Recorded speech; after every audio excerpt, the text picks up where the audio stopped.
Welcome to this fourth video on complex numbers. We're into the last part of this unit, and today we're going to deal with solving equations. This is our first equation. We've asked you to try to solve it already.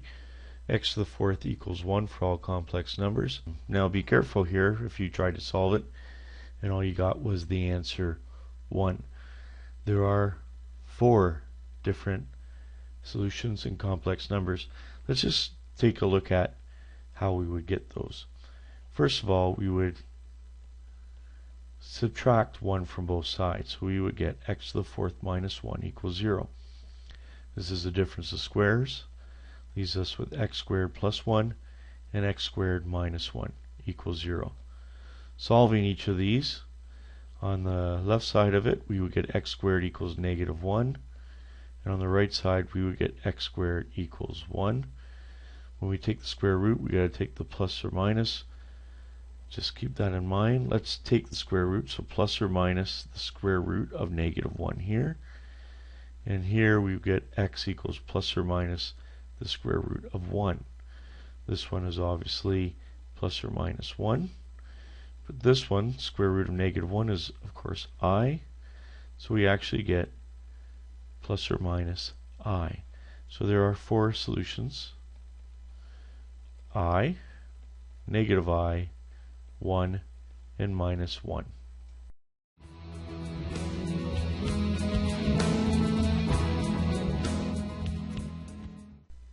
So how about another method for our warm-up question?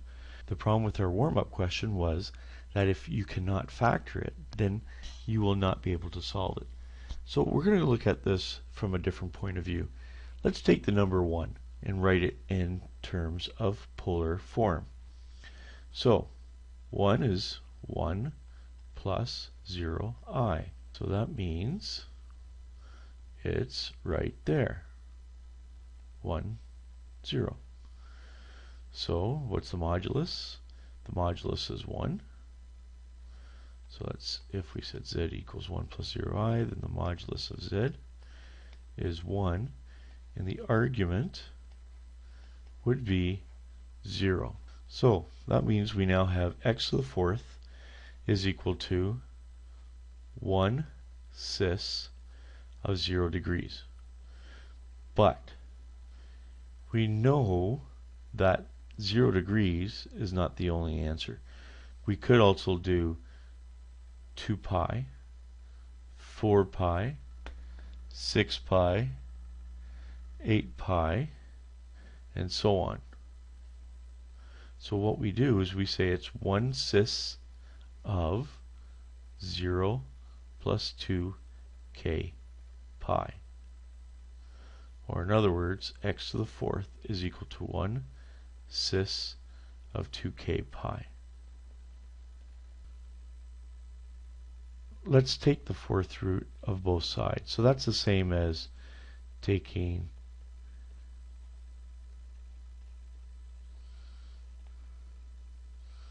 this thing to the exponent 1/4. And suddenly de Moivre's theorem kicks in. We can suddenly say that that's 1 to the 1/4 cis to the 2k pi times 1/4. So that works out to be k pi over 2, which is cis of k pi over 2. Now that's not our solution, but it's a step on the way. So what we do is we start with some values of k and we plug it in. So for instance, if we let k equal 0, we generate x equals cis of 0. Now expanding that out, that's the cosine of 0 plus I sine of 0, which is cosine of 0 is 1, I sine of 0 is 0, and that generates our first answer, which is 1. Then we can go on. Let's let k equal 1. X becomes the cis of pi over 2, which is really the cosine of pi over 2 plus I sine of pi over 2. Well, what's the cosine of pi over 2? That's 0. Sine of pi over 2 is 1, so that works out to be positive I. So we keep going. Let's let k equal 2. K equals 2, we get x equals cis of pi. Well, that becomes the cosine of pi plus I sine pi. Cosine of pi is -1. I sine pi is 0. So there's our third answer, which is -1. We're only missing one now, and that's -I. So let's see if we generate it with k equals 3. So x becomes the cis of 3 pi over 2, which is the cosine of 3 pi over 2, plus I sine of 3 pi over 2.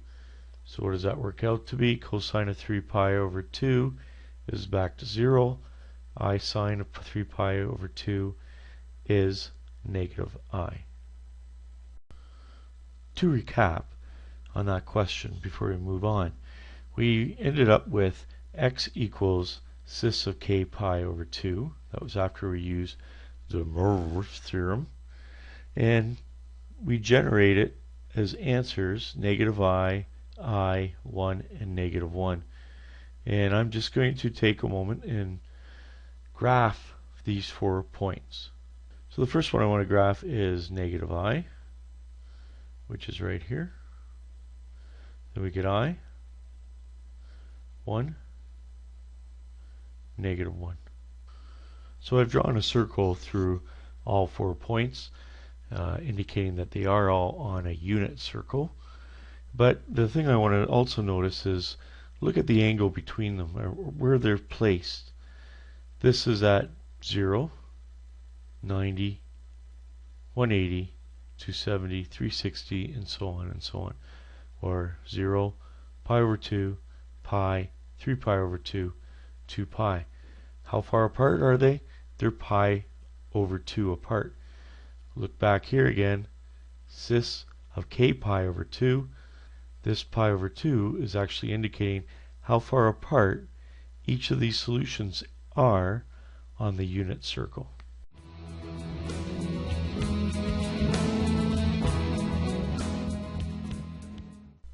So this is our next question. It's very similar to the previous one, except for instead of equal to 1, it's now equal to I. You will notice that you will not be able to successfully factor this one, so our really only choice is to convert this into polar form and try to use de Moivre's theorem in order to solve. So the first thing we have to do is start to convert this I into complex form. So by now we should be pretty competent at that. Let's just give a quick look at it. So it's at 0I, which means we've got a magnitude of 1, and we've got an angle of pi over 2. So that means we can rewrite this as x to the 4th is equal to 1 cis of pi over 2. Now, remember, we've got, it can go around and around, so we've got that period always happening, so that 2k pi. So we're going to add on that 2k pi.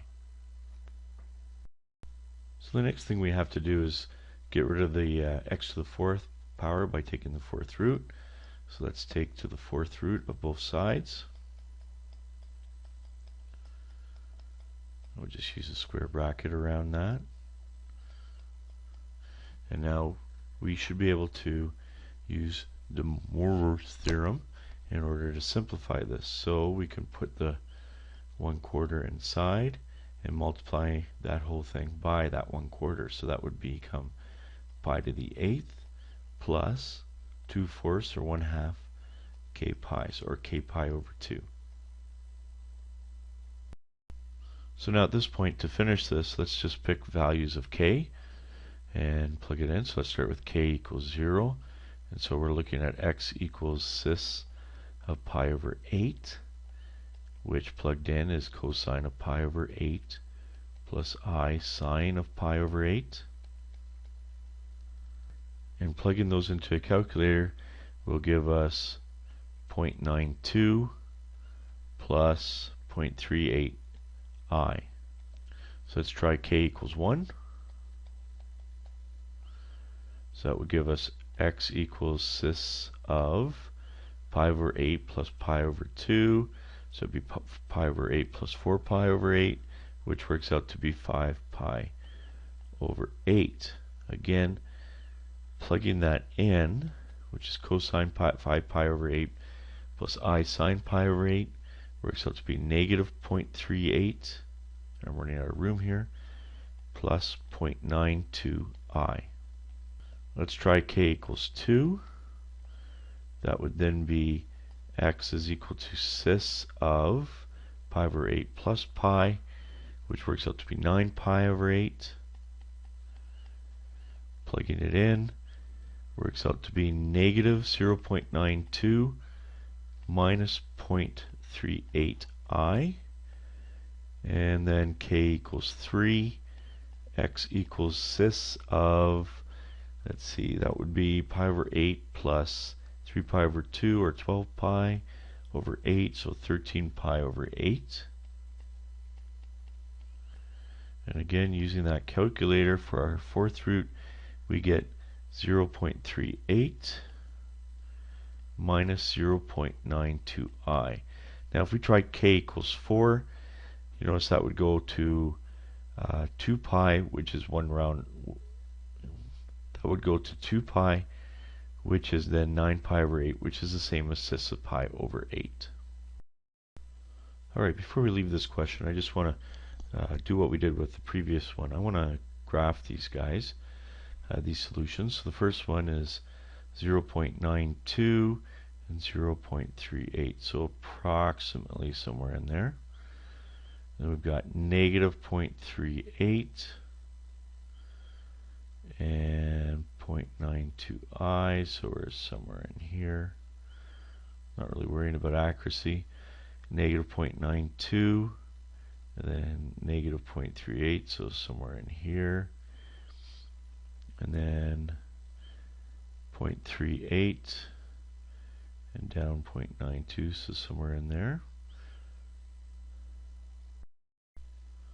So I've added a circle that goes through all 4 points, and as you're noticing, we have 4 solutions, and we would still have an angle of 90 degrees if I were to draw them back. These guys should be directly across from each other. These guys are directly across each other. You notice we have a 90 degree angle in between. That pi over 2, that's right there. Now what's making it have 4 solutions? Remember, the original question was z to the 4th is equal to I, and that 4 is telling you how many solutions. So 4 solutions to this question.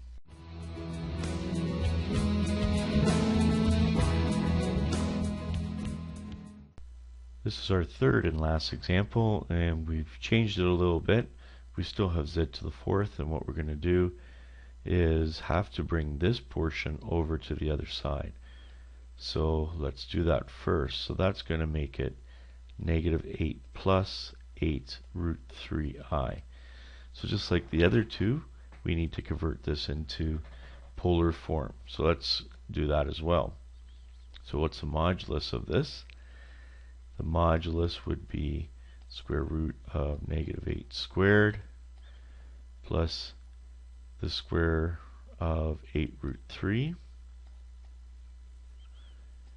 That would become 64 plus 64 times 3, which is 192. And that works out to be root of 256. Now, what's the angle or the argument? That would be 8 root 3 over negative 8. So that works out to be negative root 3. And using our special triangles, that's our 60 degrees, so that's 2, root 3 and 1. So the tangent to be a root 3 is a 60 degree angle, but let's check the cast rule for a second. Negative 8 plus 8 root 3i. So negative 8 plus 8. So we're out here in the second quadrant. So by cast rule, that should be negative, which works for tangent. And we've got an angle of 60 degrees here. So that's pi over 3. So we're looking at an argument of 2 pi over 3. So rewriting this in complex form gives us root 256, which is of course 16. So 16 cis of 2 pi over 3. Don't forget the period happening here, so it's plus 2k pi. So like before, we're going to take the fourth root. So the fourth root of 16 is 2. And then we're going to multiply this whole thing by 1/4. So that should become pi over 6 plus k pi over 2. Now from our previous two questions, we should have 4 solutions because it's z to the fourth. And we should have them 90 degrees apart. We can see that with the pi over 2. So let's find our 4 answers. So we're going to start with k equals 0. And we get z is equal to 2 cis of pi over 6.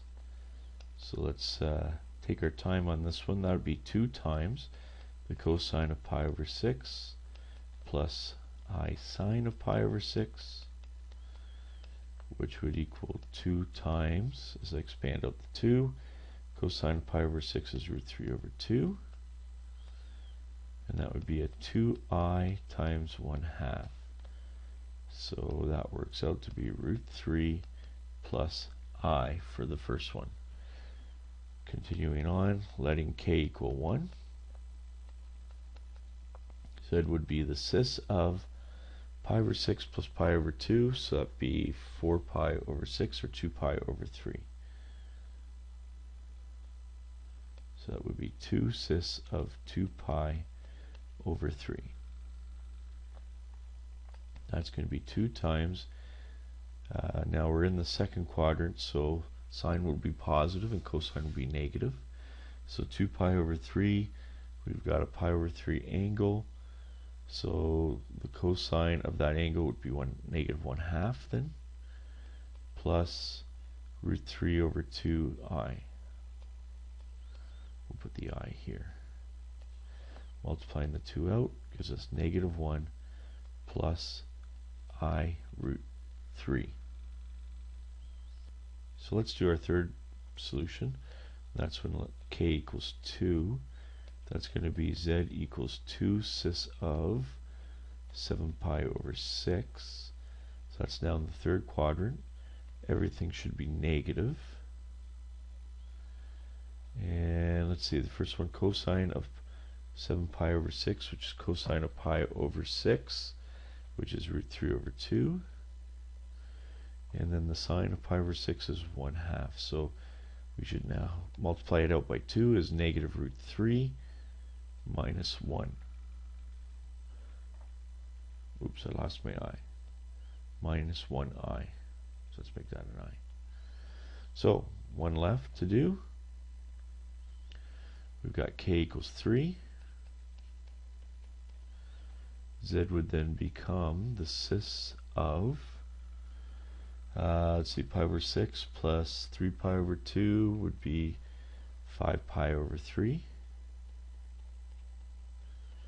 That's now in the fourth quadrant, so that would become, forgot our 2 again, 2 times the cosine of 5 pi over 3. So in the fourth quadrant, cosine is positive. So that would be a positive 1/2.